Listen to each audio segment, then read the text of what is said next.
D'accord, bonjour à tous. Ça dépend de l'heure à laquelle vous me recevez. Soit je dirais bonsoir karma. Cette vidéo est focalisée à la présentation de NetBeans. Vous savez, les cours que vous apprenez, c'est les cours de Java. Et l'idée qu'on va utiliser, c'est NetBeans. C'est-à-dire, je vais essayer de présenter NetBeans et faire un petit programme Java qui permet d'afficher un message de salutation comme ça. Ça serait déjà votre TP-paramètre, c'est j'ai dit, tout le monde doit le faire. Alors, le NetBeans, c'est un programme qui ressemble à la boule que vous voyez de l'autre côté, là où je suis. Qu'est-ce que vous allez faire? Il faut les lancer. Je les lance une bonne fois pour toutes, ça marche. Et pour rappel, pour avoir NetBeans installé, j'avais laissé les setups chez les CP, je ne sais même pas. J'ai laissé les JDK, c'est-à-dire avant d'installer les NetBeans, on commence par installer les JDK et par après, vous allez installer les NetBeans. Donc, si vous faites l'inverse, ça ne va pas marcher. Et pour rappel, en attendant que NetBeans se lance, on avait dit Java, c'est un langage de programmation qui est comment? Précompilé, c'est-à-dire qu'il n'est pas compilé tout simplement, ni interprété tout simplement.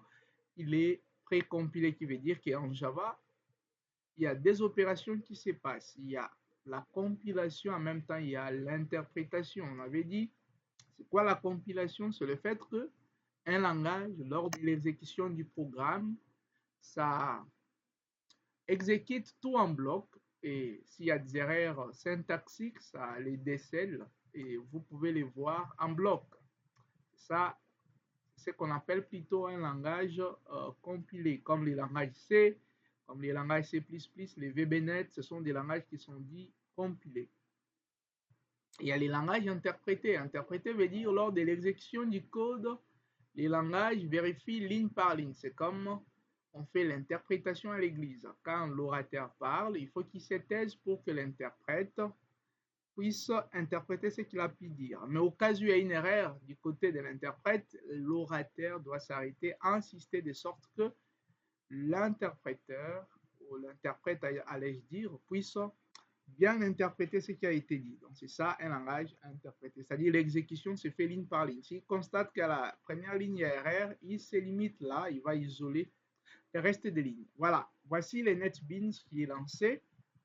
Ça, c'est une fenêtre de projet. Là où vous verrez tous vos projets que vous créez vont apparaître de ce côté. Là, il y a un projet qu'on avait créé la fois dernière ensemble avec vous. On l'avait nommé pratique. Je le laisse là. Et ce que je vais faire, je vais créer un programme que je donnerai le nom de bonjour. Et dans ce programme-là, il suffirait, lors de l'exécution, qu'ils nous disent bonjour, mais on va faire l'affichage de deux manières, en mode console, en même temps en mode graphique. Pour créer un projet en NetBeans ou une application en NetBeans, il y a deux possibilités. Il y a les raccourcis, il y a les longs chemins. Je commence par les longs chemins et je vous montre aussi les raccourcis. Je viens sur File, New Project.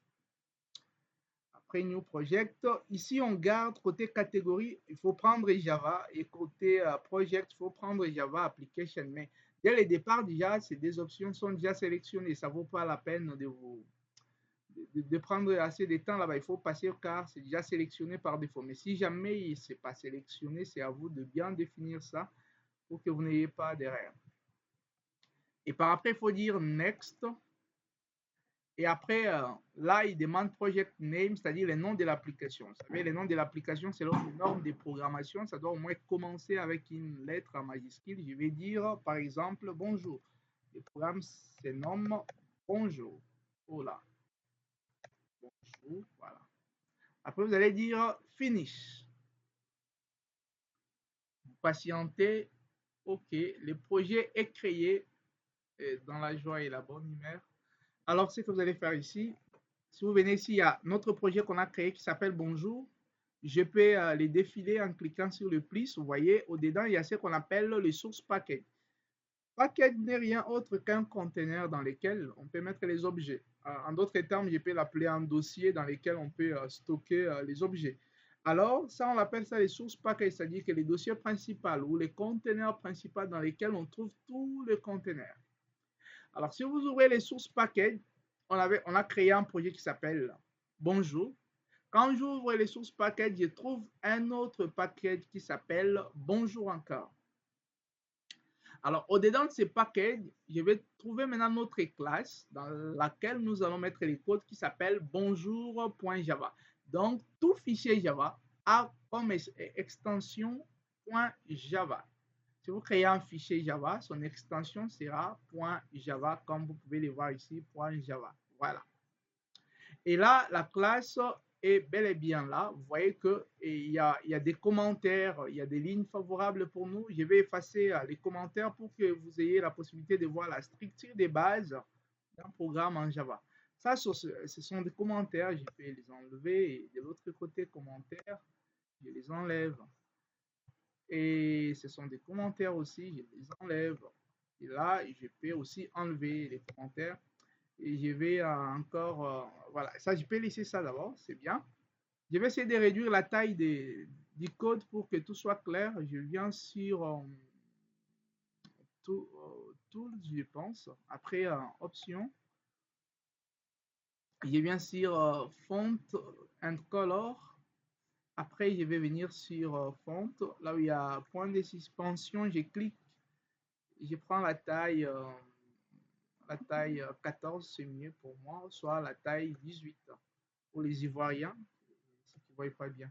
Alors, c'est clair, voilà. La structure de base d'un programme Java se présente de cette manière, c'est-à-dire il y a ce qu'on appelle package bonjour, c'est-à-dire package, c'est un dossier qui est là, ce dossier-là. Package bonjour. Au-dedans de ces dossiers, il y a une classe qui s'appelle bonjour, c'est-à-dire que la classe est là. Et cette classe a comme droit d'accès public. Public, c'est un droit d'accès, c'est-à-dire que si une classe est publique, c'est-à-dire même d'autres classes peuvent y accéder sans problème. Quand on dit private, c'est-à-dire que la classe est privée, d'autres classes ne peuvent pas exploiter les propriétés de la classe. Voilà. Et au-dedans de cette classe, il y a ce qu'on appelle la méthode main. La méthode main se trouve dans tous les langages presque. C'est la méthode à partir de laquelle le programme s'exécute. Comme en VB, vous parlez des submain. En Java, c'est public static void main. C'est la méthode principale, la méthode à partir de laquelle le programme s'exécute. C'est ce qu'on appelle une méthode principale. Et là, dans ce commentaire, on nous dit quoi? To do code application logic here. C'est-à-dire que notre logique de code doit être placée au-dedans de la méthode main. La méthode main est ouverte par une accolade, fermée par une autre qui est là. C'est-à-dire que pour que le code s'exécute, pour qu'il n'y ait pas erreur, nos codes doivent être au-dedans de cette méthode. En dehors d'elle, c'est une erreur totale, ça ne va pas marcher. Alors, l'objectif qu'on s'est donné, c'est de créer un programme qui pourra afficher bonjour à l'écran. Et pour afficher un message à l'écran avec Java, il y a deux possibilités, en console, en même temps en graphique. En console, on dit système S majuscule, YS. Vous pouvez maintenir maintenant votre touche contrôle. Vous appuyez sur barre d'espacement pour avoir la suggestion. Et vous voyez que le système est là. Je récupère système. Bon, je peux effacer les restes là. Voilà, système que j'avais besoin. Ça veut dire point out, je récupère out, point print. Cette instruction permet d'afficher un message à l'écran. Alors, le message que je vais mettre, c'est une salutation que je vais dire à quelqu'un. Je vais dire bonjour, par exemple, bonjour. Bonjour, Paul. Paul. Et j'avais bien précisé la fois dernière que toute instruction Java finit par point virgule. Si vous omettez les points virgule, c'est une erreur totale, ça ne va pas marcher. Alors, pour exécuter le programme et voir les rendus, il faut venir sur notre bouton en vert. Vous cliquez une fois, vous patientez. Vous patientez. Le programme est en train de s'exécuter. Voilà, il nous a dit bonjour ici en bas. C'est ce qu'on appelle l'affichage en console. C'est-à-dire que l'affichage sera justement en bas de l'écran. C'est ça l'affichage en console. Mais les mal lesquels il a dit bonjour Paul, il y a les écrits de notre console qui sont toujours à la même ligne que les messages. Si jamais vous souhaitez que les messages soient isolés, il faut venir ajouter à cette instruction parce que print tout court, il classe sur la même ligne. Mais si vous ajoutez print ln qui veut dire aller renvoyer la suite à la seconde ligne. Après, je viens ici, je vais dire exécuter, vous verrez comment est-ce que ça va donner. Ça marche. Il a séparé bonjour Paul avec le message qui compte les temps de l'exécution. Voilà. Alors, je peux mettre un commentaire ici. En Java, comment mettre un commentaire? Un commentaire, c'est quelque chose qu'on met pour vous rappeler du code que vous avez tapé. Ça n'a rien à voir avec les langages. Quand vous allez exécuter votre programme, ça ne sera pas pris en compte. C'est un commentaire. Ça vous aide justement de vous rappeler de ce que vous avez eu à définir dans votre programme. Pour faire un commentaire en Java, c'est une seule ligne. On met barre barre. J'ai dit afficher les messages à l'écran. Afficher les messages à l'écran en mode console. Mode console. Voilà. Ça marche. Et la seconde des choses qu'on a eu à faire ensemble avec vous, c'était d'afficher les messages à l'écran, mais en mode graphique. Je peux copier encore ces commentaires et tout ce que je vais changer, c'est en mode graphique. En mode graphique. Alors, à ce niveau, qu'est-ce que je vais faire? J'avais dit, il y a une classe qui s'appelle JobShapePan. C'est une classe Java qui nous permet d'avoir les graphiques en termes d'affichage. Alors, comment utiliser cette classe? Premièrement, il faut l'importer. L'importer veut dire quoi? C'est-à-dire, elle n'est pas reconnue dans cette classe. Pour qu'on utilise les objets de cette classe-là, on doit l'importer au préalable. Pour l'importer, on peut les faire manuellement ou soit on peut les faire de manière intelligente, de sorte qu'en l'utilisant, du coup, qu'elle fasse automatiquement de l'importation. Pour ce faire ainsi, je vais dire JobShapePan s'écrit avec J majuscule, O majuscule, P minuscule. Il ne faut pas avoir l'habitude de tout écrire. Écrivez les initiales et faites CTRL barre d'espacement. Il va vous faire la suggestion de ce que vous cherchez, vous récupérez.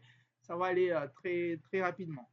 Après, je vais maintenir ma touche CTRL. J'appuie sur barre d'espacement. Une fois, je lâche.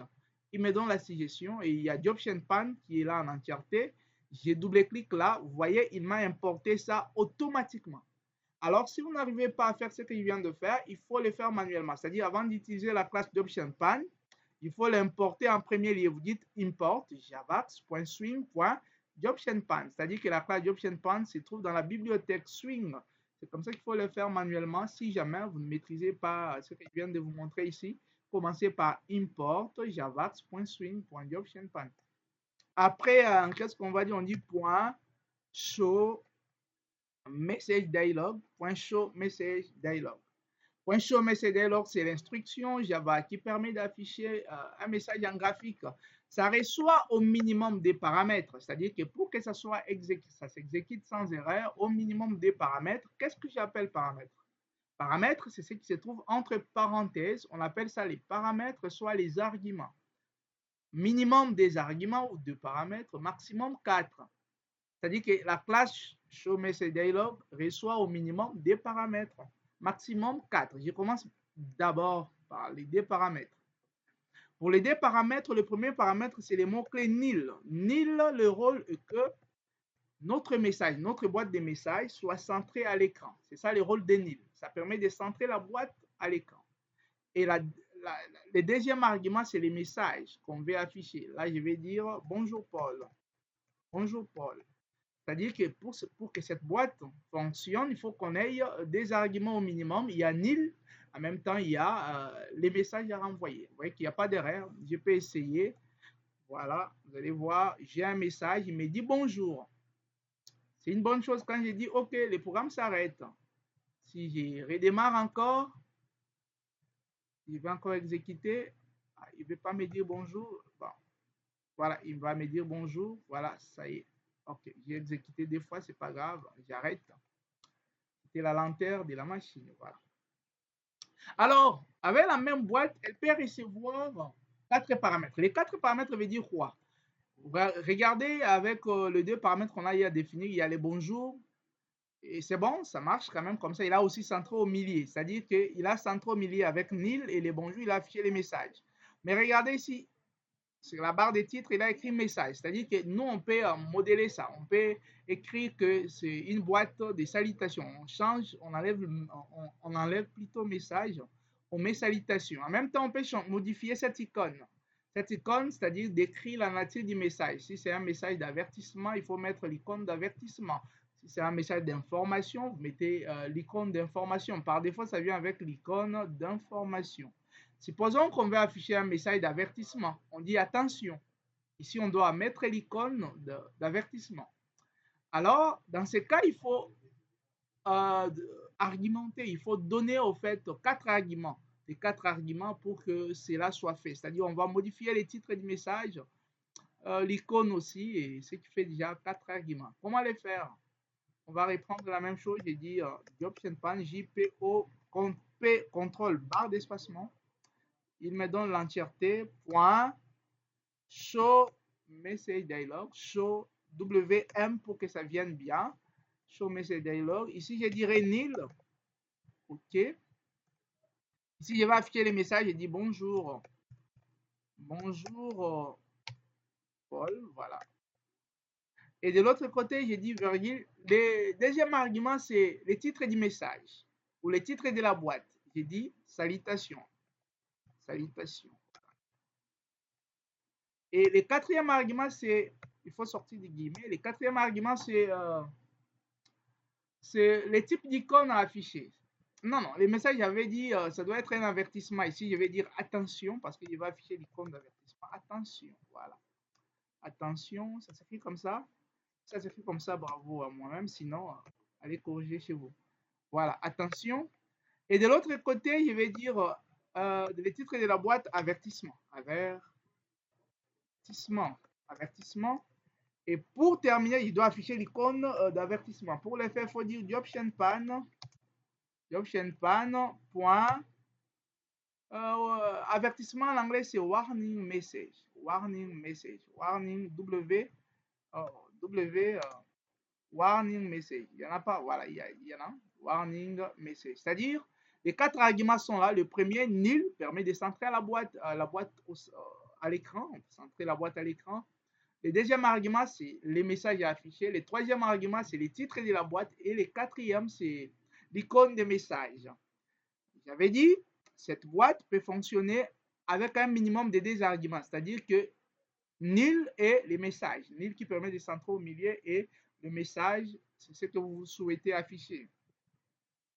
Et en second lieu, ça peut fonctionner avec 4 arguments. C'est-à-dire nil pour centrer, attention, qui est les messages à afficher, avertissement, qui sera là, le titre de la boîte, et option pan.warning machin, qui sera l'icône du message. Voilà. On va exécuter, on va voir. Je vais mettre d'abord cette boîte ici en commentaire. Commentaire pour qu'elle ne s'affiche pas. Je laisse Excel. Voilà. Vous voyez, ça a changé. Il y a les titres de la boîte, c'est qu'on a mis avertissement ici, ça s'affiche là. Il y a l'option warning message, c'est un message d'avertissement. Il nous a donné cette icône. Attention, qui est les messages qu'on a mis ici. Nil, c'est lui qui a permis de centrer cette petite boîte à l'écran. Donc, c'est ça qu'on a eu à faire. Et tout le monde doit faire ce travail. Et les jeudis prochains, il doit les présenter. C'est le premier TP à faire. Ça sera à côté. Vous ne le faites pas. Vous aurez votre petit zéro dans la joie et bonne humeur. Vous le faites. Ça serait une possibilité pour vous de gagner les points.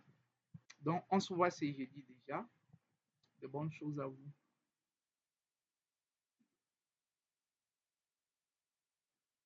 Oui.